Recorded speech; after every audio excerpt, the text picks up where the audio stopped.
What's up, everybody? I'm here with one of my mentors, Dax Moy. If you have listened to anything I have said, it's a lot of it's influenced by Dax, and I mention Dax often. Dax is the creator of Mindmap.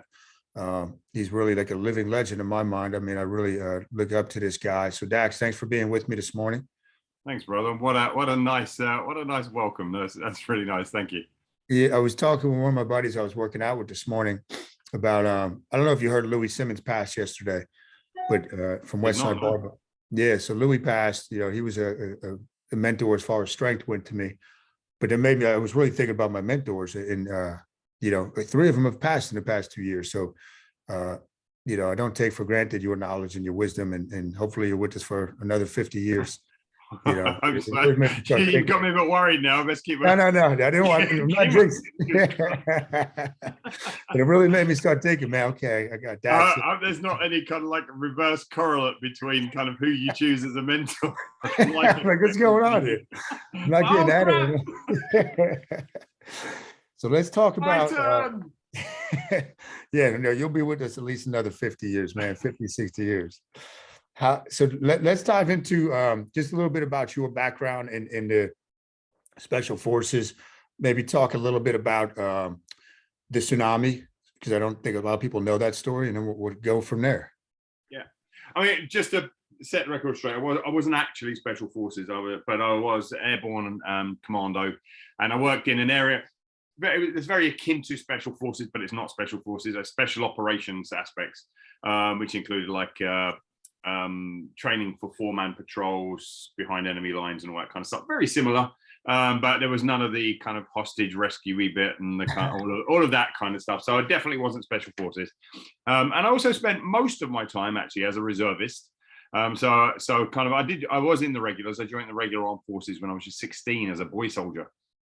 But I spent most of my time in the reserves and absolutely loved it because it gave me the freedom to do a lot more than being a regular soldier would have allowed me, and it also gave me the ability to kind of not be. I love soldiers and I love military kind of from all branches all around the world. I think that they're amazing people, but there's a way of being kind of sucked into it so deeply that you lose wider perspective on what it's like to be, I guess, just a bit more of whether it be a national citizen or a global citizen, because everything gets seen through the eyes of the military. And they do a brilliant job of indoctrinating you into that in all the best and you could say the worst ways, right? Like it's fantastic being a soldier to a degree, but then there's also a lot of, by necessity, to be able to function and operate with a military mindset, you have to other people. You have to see some people as being worthy of more value and other people being worthy of less. And it's part of the indoctrination process. You couldn't possibly ever get yourself out into the world doing what a soldier might have to do and be kind of love and kindness and kind of, I think everybody is wonderful and we all deserve to live our lives equally and really believe that and do the job. The things don't correlate, right? The math doesn't add up. So yeah, I spent most of my time as a reservist, which was fantastic. But I guess kind of what I'm really thankful, because I took a lot of stuff that I learned in the military into my civilian life, and it kind of really set me up in a lot of really positive ways in terms of discipline, that whole aspect of making commitments and seeing them through, the idea of being like a real problem solver, because that's what military are more than anything else. They're going to be the kind of bombarded by different problems, everything from logistical to weather to environmental to obviously the enemy and everything in between, and you have to be a real problem solver on the fly, on the go, in order to kind of make anything decent of being a soldier. And so I carried a lot of that into my civilian career, which for I started out as a personal trainer 24 years ago now. I haven't worked exclusively as a trainer for at least about the last 7. It's not like leading clients through workouts or anything like that. Most of my work now has been more in the life, what most people would call the life coaching side of things, but coaching, transformational coaching, and the education of coaches like yourself and like others, into how to understand not just the pop psychology, you could say, and I don't mean that derogatorily to anybody, but not just pop psychology, but from a neuroscience perspective, like what does the brain actually want? Not what are the world's leading kind of performance coaches saying we should do to be successful, but what is the brain actually saying? No, here's what you need to do, and then once you give me that, I'll let you go and play in this part of your brain, which is the part that lets you get successful. So I'm kind of much more interested in that side of things. Although, to be very, very clear, for years I was the goal achievement guy. I was the, if you want it badly enough, you'll do it. I was the write your goals down and pursue them with all vigor. I had a best-selling book on goal achievement, and I believed in it 1 billion%. I believed that was the right way to achieve it, because up until the point where life served me up a different perspective, I truly believed that we really get what we work hard for. And if you commit to it, you keep working hard, you put some muscle into your hustle and all that kind of stuff, that you will basically get whatever you want. And it worked for me brilliantly until the day it didn't. And on the day, talk about that. When did life serve you up that lesson that wasn't the way? Yeah, so I was in the tsunami with my family, and thankfully, thank God, none of us were hurt. But none of us were hurt physically. I guess later on I realized I've been hurt quite heavily psychologically from it, but none of us were hurt physically. We all got into the hotel, we got our kids safe, and then my wife and myself, we went back out, and I went out into the water and I set her up in a kind of a little first aid post in the hotel, in the lobby and the car park. And so I went back out into the water and spent a couple of hours in the water dealing with literally everything from heart attacks to drownings to amputations to you name it. I mean, pretty much, if you imagine, it's funny, I went on a first aid course at the end of last year. It was a wilderness first aid course for people that lead people in the mountains and all that kind of stuff. And part of that, they were talking to us, and the instructor kept saying, I mean, this is like a once in a lifetime injury. You probably, we train you for it, but you'll never see this. And this is a once in a lifetime thing. And we train you for this and you'll never see it. And at the end of the course, I said, all those things you said, I get that they're once in a lifetime, but I must have just had a really weird lifetime, because in a 2-hour period of my life, every injury and every permutation of everything you said, we'd never see in our lifetime. I dealt with all of that. Wow. And I really did. So it kind of got through the tsunami, a bit shook up by it, but I guess partly the military thing and partly the I've had a lot of training in first aid and combat medicine and all that kind of stuff. So I kind of just shook it off and got on with life. And I got on with life for about 6-7 years, and then woke up one day and PTSD came to pay a visit, and I was getting very, very visual flashbacks and like multi-sensory, like I could smell and hear and taste all of the experiences of that day, including spitting out seawater and all of that kind of, like, literally I was smashed by this kind of revisitation of the experience, and it just kept coming back to the point where I was, for about 1.5 years, I was only sleeping for about 5 hours a week, 5-6 hours a week for the whole week. So some days I'd get 90 minutes, other days I'd get 45 minutes, but it went on for ages. And I obviously, when your brain is a bit screwed, you don't sleep, but then when you're not sleeping, your brain gets a bit screwed. So the loop went on and on and on. And I tried everything, particularly, and when I say I tried everything, most people give that as like a throwaway kind of thing. I tried everything. I literally tried everything. I'd been to counselors and therapists. I had taken like alternative kind of, I did crystal healing. I had Hopi medicine man dance over me and blow smoke and beat drums over me in Sedona in Arizona. There's these like horse whisperer kind of things, and you go to sensory deprivation tanks, like everything that you could think a person might do. I sought out spiritual gurus. I did all kinds of stuff, and some of it worked better than the other, but it was nearly all temporary and nearly all kind of, it was quite it was short lived, and most of it didn't really touch the problem, which means that there was never really a solution. It was temporarily, I felt a bit better, and I felt like I'd kind of let some of the water out of the overflowing sink for a short period of time. And then obviously I put the plug back in and it fills back up, and now it's overflowing again. And that's kind of what it was like for me. And, I'd always been this goal achiever guy, the guy who writes books on goal achievement, the guy who tells everybody how to achieve their goals, and the guy who made loads of money from doing that. And now I'm like, I can't get out of my pajamas for 5 days in a row. I sit, on the edge of my bed when I get up in the morning and stare at the wall and burst into tears. Literally, I was people say shadow of your former self. I really was. I was very, very different.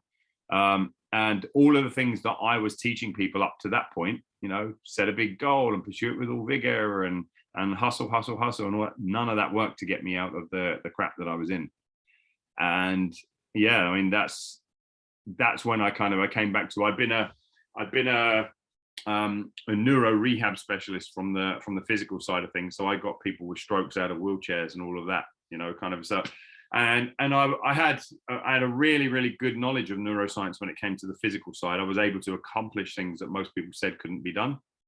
And then one day, I was like, this is enough. And I'm trying to smash through with goal achievement and hustle, and hard work and all of that kind of stuff. Maybe there's something in neuroscience that can help me understand what's going on here and what needs to be done to fix it. Because sure as hell, pop psychology isn't working. Sure as hell, goal setting isn't working. Sure as hell, positive thinking isn't working. It's interesting, isn't it? Because we all talk about the positive thing but you think about it, you are feeling the worst that you've ever felt in your life, and then you try to impose positive thinking over the top of that. It can work temporarily, but then partly your brain says, so now you're a liar on top of everything else as well. Like, you are feeling as crappy, as shitty as you've ever felt in your life, and you're pretending that everything's all good. Like, who the hell are you kidding? Like, it's not, and it's not. But now you create this other split in yourself where you're in the process of lying to yourself. And so, I needed to stop lying to myself and say, this is all okay, and I'll get through it, and I'll work my way through it, and all that kind of stuff. And instead say, the process isn't working. Let's look at something that's not been done so far. And up to that point, I hadn't really taken a neuroscientific approach, which is what I did, which is where the main healing came from, and which is what eventually then turned into the mind map program that you spoke about at the beginning, which was a complete about face for me compared to the approach that I was taking to goals before that. So with that, and I think this is probably the way that you really become a master at something. You did it out of a self-need first, right? Like, you were struggling and whatnot, and you had to master this to get out of the pain you were in. Where did you even start with it? I mean, I know you had the background with the neuro rehab and whatnot, but like, what book did you start with, or how did you even start piecing this together? Yeah, I started with a whole bunch of, I guess you could say, stuff that bridged the pop psychology and the neuroscience, right? So yeah, I didn't dive deep into neuroscience immediately, but I wanted to know kind of what people with a neuroscientific background was saying about some of the stuff that I was going through. So people like Rick Hansen, for example, with Buddha's brain and that side of stuff. And then I'd already known about, for example, triune brain theory, but kind of, there are a lot of people talking about triune brain at the time. And obviously I've developed past that now. Kind of in my latest teachings, I talk about how the triune brain isn't as fixed as we once thought. But it was a really good way of thinking about it at the time. And I still, even in my courses to this day, even though triune brain as a scientific concept has been disproven, triune brain as a working metaphor for helping us to understand what's going on is really, really still useful. It's very useful. It's a good story to start the exploration. And so that kind of brought me into, right, okay, so what's going on in my brain at the kind of the three levels, at the human level, the mammalian level, the reptilian level, and so on and so forth, and started to explore that. And what are some of the mechanisms that might be triggering that? And so it took me deeper and deeper down this rabbit hole of neuroscience. So I read, pretty much all of the all of the kind of the landmark books on the subject. I literally have hundreds and hundreds of books on neuroscience. At that time, I was reading about 100 neuroscience papers per year, minimum. Which in a way now it doesn't really sound that much. It's only like two papers a week, but when you're doing that for years and years on end, it actually adds up into you reading thousands and thousands of neuroscience papers, which gives you a pretty good grounding. And it also, then obviously with every paper and every book that you read, it opens up another series of questions. You go, okay, well, this guy's saying this and that guy's saying that, but they're both learned people. And so what is it that's either incorrect, unskillful, or is being discussed situationally? Like, can they both be wrong? Sure they can. Can they both be right? Sure they can, right? But can they both be right while they're saying something different? And then you start to explore and you go, oh, well, yeah, this person is discussing something that happens when you're in one area of your brain, so to speak.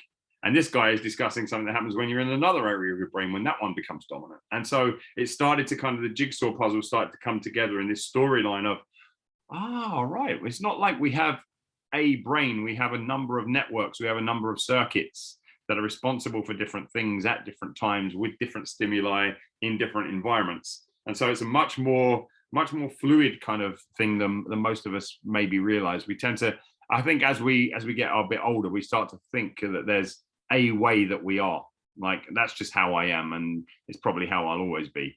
And we come to that conclusion based upon things that we've done or how we tend to respond in certain situations. And what I came to understand is that actually I can change my relationship with the triggers. I can change my relationship with the environments. I can change my relationship with the subsequent actions that I will take when I am triggered. So I can change all of those things. And by definition, when you change those things, you essentially change yourself. You transform, literally change shape. When did you realize that this was working on yourself? And then the next step beyond that, when did you realize, okay, this is something that I have to teach and share with people? Yeah, well, I mean, obviously I'd had a business, and that business up until that point had been really successful. And I wanted to keep teaching, but I'm the kind of guy, I'm not going to teach something that I know is untrue or doesn't work. And so, you think about it, like, not only was I having this existential crisis of, I'd been really successful in my careers, really, really well known as a trainer. I was on TV, radio, newspapers, magazines, all this kind of stuff.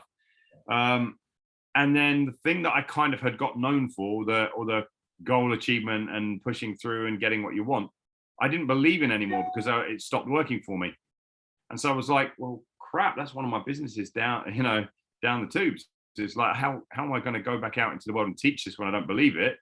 But yet that was a major source of my income. What do I do? And I was like, well, start teaching them what you do now believe, what you do now know. And it took a bit of work and it took a bit of reconfiguration. But then, as I dived deeper into it, and as I got that clearer understanding of different brains responsible for different aspects, it became clearer to me how each part, it's not like we throw away all the goal achievement part and pretend it doesn't matter. Like, you can still have goals, but it's understanding when having the goals and pursuing them with all vigor and hustle is a skillful thing to do, and when it's not. And so that's where the first iterations of Mind Map were really about marrying up the new approach to the old approach, and kind of mostly teaching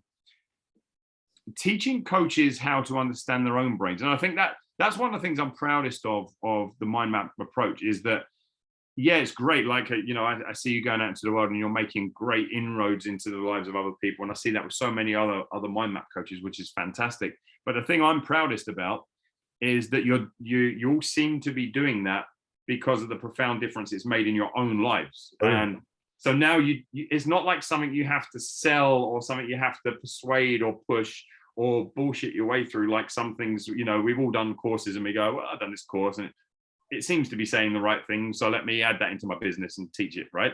And then the next year we go, I'm taking that back out again and I'm going to replace it with this new course I've been on, right? And we constantly do that. One of the things I found with Mind Map is it makes such a profound transformation in the coaches themselves that it's kind of like a no-brainer for the coaches' clients themselves to look at them and go, wow, look how much Dax has changed, look how much Carl has changed, look how much so-and-so has, and they go, well, yeah, I want me some of that. Yeah, and that's kind of like the approach I really took. So whilst I do want to make a major impact in the world with mind map itself, my first priority is always how can I help my coaches to transform the way they approach life? Because if I do that, this is going to permeate its way out into society anyway, and people are going to use it. If I can't help you to transform your life, then basically most of this is going to stop with you. It gets to you, you go, yeah, it was an interesting course I did once, but yeah, I've done 10,000 other mindset courses since then, and I'm a little bit of this, a little bit. And I tend to think people end up with a bit of a Frankenstein's monster approach. It's kind of like they stitch together all these bits that don't quite work. And I'm not saying mine is the final product, it really isn't. It's transformed again, right? But it's because what I do is I try to work within principles. When new methods come along, I can hold the method up to the principle and say, well, which principle does this fit? And then you slap that new methodology into an existing principle, and it seems to work really well. Yeah, it does. I mean, it's really been it's unbelievable, and I rave about it. It was something I really believe in, and life changing for me, like you said, big time. And that just makes me want to keep sharing it. Yeah. Talk about I don't know. I don't think you still teach the other ones, but maybe you do. I think you had Biomap and Bodymap too. Yeah. Talk a little bit about what they were. Yeah. So Bodymap was the one that really got a lot of people's attention, because Bodymap was using neuroscience, like the physical aspects of neuroscience, to bring about the kind of changes that most people think either can't happen or can only happen over really extended periods of time. So I'd work with a person would come and see me, and they'd say that they, have such extreme back pain and they hadn't been able to reach below their knees for the last 5 years, and sometimes they can't even reach their knees. It's so terrible. And very often in less than 3 minutes, sometimes in less than about 20 seconds, I'd be able to get them reaching all the way down and touching the floor. And that's by stimulating their nervous system through their eyes, through their vestibular system, through balance systems, through proprioceptive stimulation on joints and stuff. And they would look like someone's just done voodoo on them or something, or some kind of witchcraft. There's like people would burst into tears, like on the spot. They go, how the hell did that happen? I can't mention the person's name, but like a high level, let's say Olympic standard British athlete, who came with their physio, because the physio had heard about me, and they said they've got, they're training for the Olympics, but they had this frozen shoulder and it wasn't getting any better, and that the physio had stretched it and done all PNF stuff on it and done some myofascial release, and they always get a few inches back, but by the time they see the athlete again the next time, it's all locked down again, and they're confounded, didn't really know what to do. And the athlete came in, and about 5 or 6 minutes into our session, had them, full range of motion again, back in the shoulder, pain free.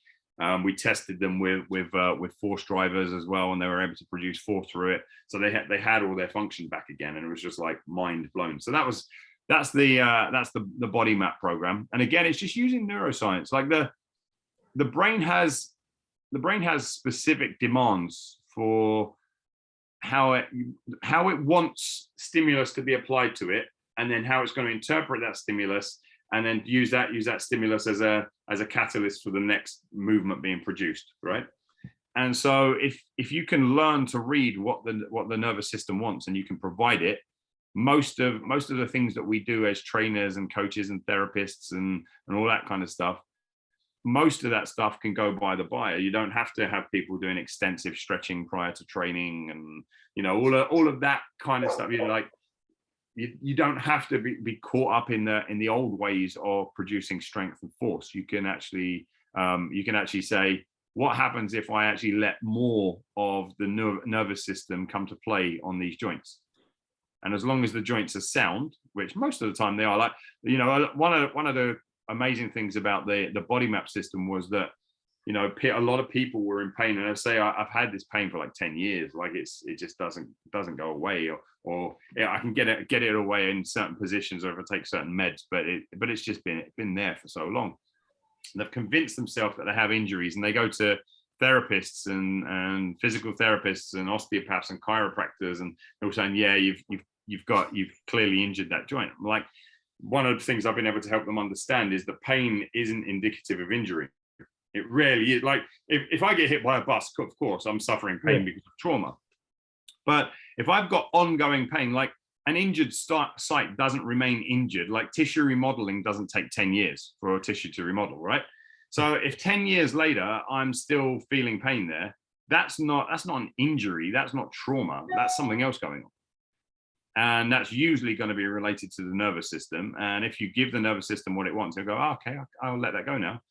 So that we come to understand that pain is a signal, and that signal is being given to you for interpretation. It's like, I'm trying to tell you something here. You get given, like in the first instance, when we're kind of being told by our nervous system that something's not right, we generally tend to be made weaker. That's in the first instance.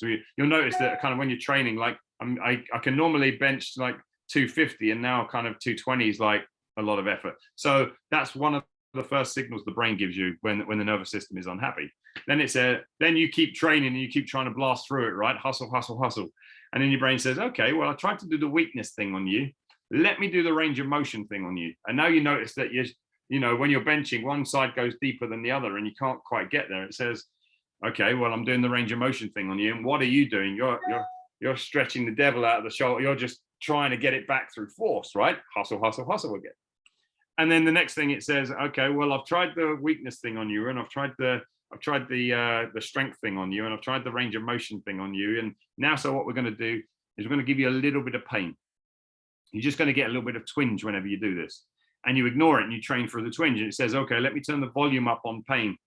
And there comes a point where eventually pain gets so high that it doesn't have to keep turning the volume up. And you go, oh, now you tell yourself you've got an injury. But that's not necessarily so. You've got your nervous system wants something, you're not giving it. And so it's going to keep telling you, it'll keep signaling you in whatever way is the most efficacious to get you to stop doing what you're doing and pay attention. And so, yeah, there are a lot of people out there who have benefited from the Bodymap courses. Unfortunately, it's a very practical course, and with COVID and stuff like that, it meant that you know, I can't be, well, I might be able to start again soon, but up until now, I've not been able to be in rooms touching people and having people touching other people and all of that kind of stuff. So, you know, it's a very hands-on course.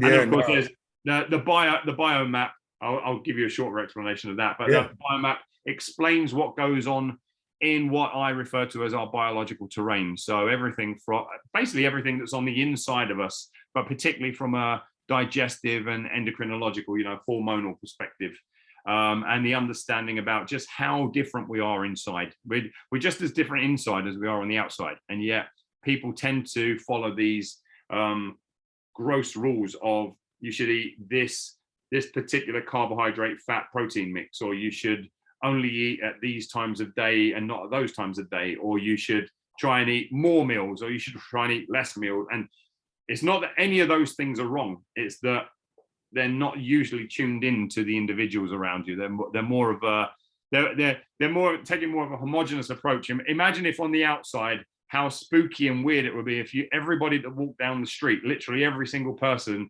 that walked down the street looked like us and sounded like us and moved like us. It'd be weird as hell, right?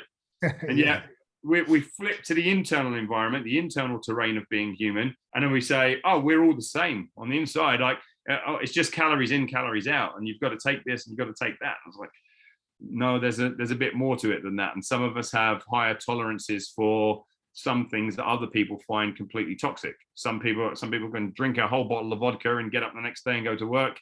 Other people can take a glass of it and then not be able to work for 3 days because they're completely out of it with a hangover, right? Some people can take more fat and not get heart disease. Some people can eat vegetarian and get heart disease. Like, how does that work? And it's because our biological terrains are so individual. And I think most people are trying to apply one size fits all. So I think if you were to summarize all three of those maps, Bodymap, Biomap, and Mind Map, what it's really about, and that's where the word map comes in, right? The idea is that we're creating our own maps of who we are as individuals, how we show up physically, how we show up psycho-emotionally, and how we show up digestively and endocrinologically, and saying that yeah, there's enough similarities about us to call us human and say that we all have certain needs, which is true. Every human being needs protein, fat, and carbohydrate. Every human being needs water. Every human being needs sleep, and so on and so forth. But do we all need it in the same proportions? Do we all get triggered by the same thing? Like as a soldier, being on the ranges and hearing gunshots go off mean nothing to me. I fall asleep whenever I go to the ranges and it's not my turn to fire. Right, I just lay down in the back and kind of put my headphones in and kind of listen to music until the shooting's over. But you know, you're walking down the street and you hear a gunshot and you've never been around guns in your life, you probably jump out of your skin. It's exactly the same stimulus, but applied to a different person in a different setting, in a different situation. And you know, so you see how individuality becomes so important in our approach. Yeah, it's fascinating what you've done, piecing this together. Is Biomap one that are you teaching that currently too, or is that one? That's also a kind of a bit dormant, but it will pick up again. One of the things that I found is that Biomap normally sells for me off the back of the other two. So it's normally the third one that people want to go to, if you know what I mean. And because I've not been doing as much selling of the other two because of lockdown, kind of the demand for that one is a bit low. Sure. If you come back to the States to do it, man, you could definitely host it at one of our spots. Absolutely. Yeah. I'd love to. That'd be great. As soon as you Americans let us back in, we're all kicked out at the moment. I'm not back, so I'm not allowed in. Oh no, man, me neither. I'm getting shirts made that say that pure blood. I'll get a send you one. So no, I'm just being mindful of the time. I know we got about 5-6 minutes. Talk about, because I could talk to you about that. So I love listening to that stuff. I see the guitar behind you. Just talk about, so the impact you've made has been worldwide, but how do you keep your life in harmony? Like, I know you play the guitar. I know you before COVID, right? You're traveling all over the place. You seem to be a great father and a great husband. How do you keep everything in harmony? Well, first of all, I don't think I do. I don't think I keep everything in harmony. I'm like everybody. Like, I have my good days, my bad days. Some days the PTSD still catches up with me a little bit, but so that's the distinction. And I always want to make clear about mind map. It's not some great panacea that takes everything away, but it makes you more aware. And so the way I describe it is that when I was in the depths of the PTSD, I would visit PTSD frequently. I'd stay there for a long time, and I would be fully immersed in it. Right now, I visit PTSD infrequently. My visits are short, and when I'm there, I dip my toe in it and kind of realize, whoa, you're going in the wrong direction, and come back out. Right. So that's kind of, you know, that's one of the aspects. That's the real life-changing part, because we're never going to be without stressors. And so I wouldn't say I have my life in harmony. And in fact, because of COVID, my life is a bit disharmonious at the moment. And from the perspective of I've never been one of those guys who wants to own the big mansion and the big fancy cars and all that kind of stuff, right?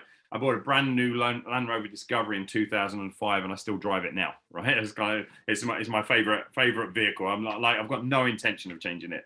I live in a really modest home. But my one thing that all the way back in the day, I said, one day when I make it, I will. And we all have those stories.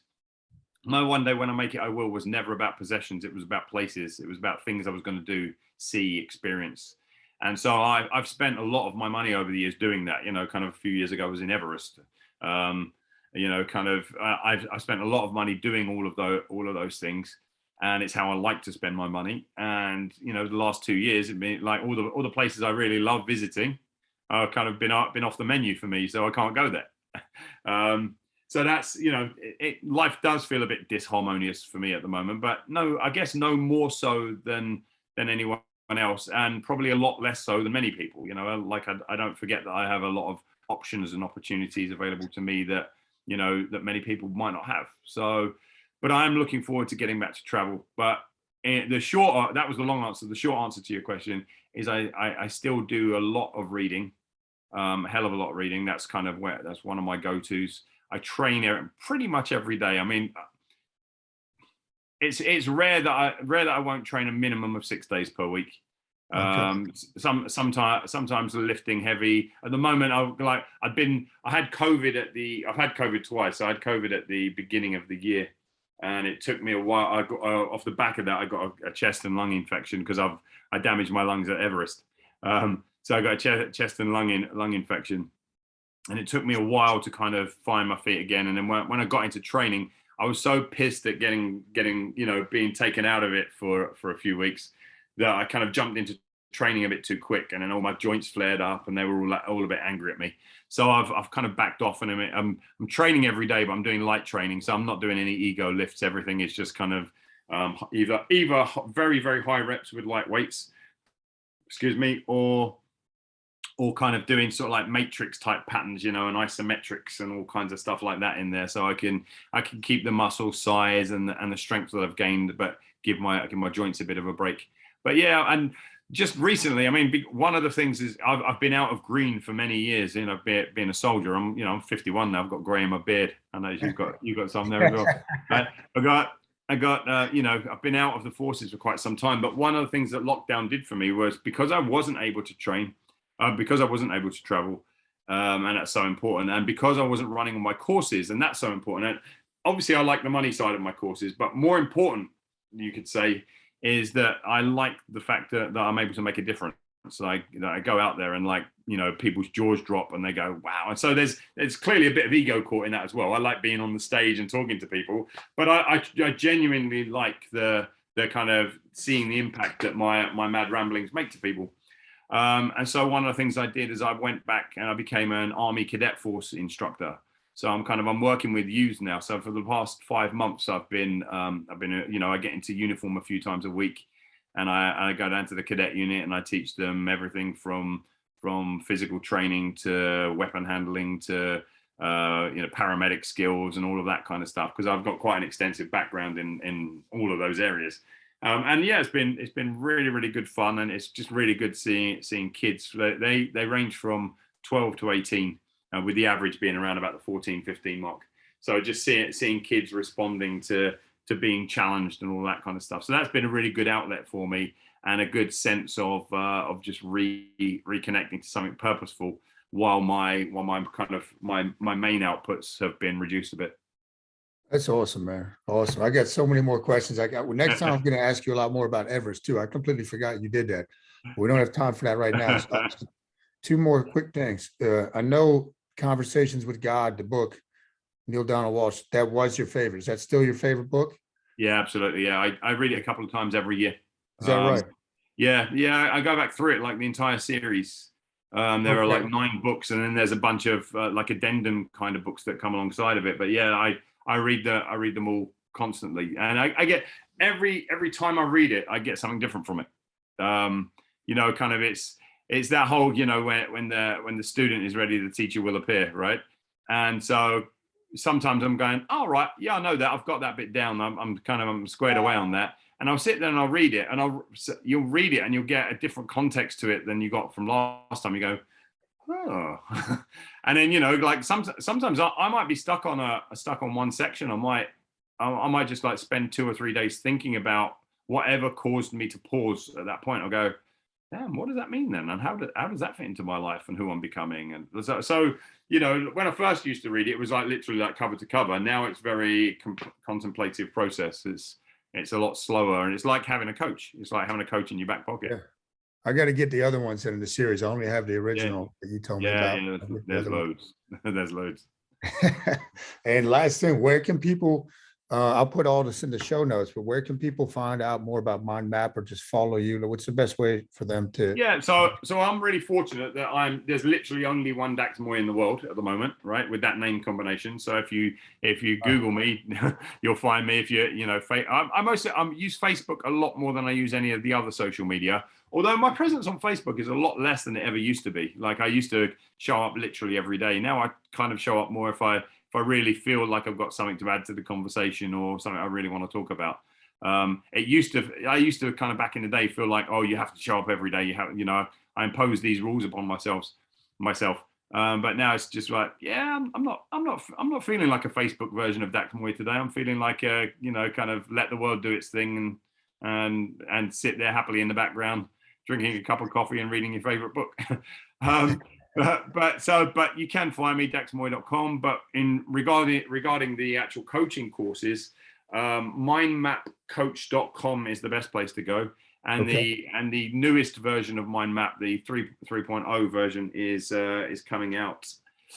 The next intake is in May. So is that the mastery one that I'm doing, or is that a yeah, newer one? yeah. Okay. But it's the newer master. You're enrolled on that, I'm sure. Yeah. On the newest one, 3.0. Yeah. Yeah. Yeah. So that'll be May when I'm taking in the next cohort. So I know some people are really good solo learner. Like, I prefer to be a solo learner. When I join a course, I really like to just go through it at my own time. And sometimes I'll consume 3 months worth of a course in like 4 days. I just sit there and kind of work my way through it. And then other times I'll take 3 months off, So I like to be a solo learner, but I do know that a lot of people prefer the kind of cohort approach, and they like the idea of working through material and having back and forward conversations with people about what they're learning. So I try to do a little bit of both, where it's kind of cohort approached but usually if somebody wants to approach me and say, can I get going today, the answer is usually yes, to be honest, because who am I to hold them up? Well, listen, man, this has been great. I know you got to get to an appointment. Let me just stop this here.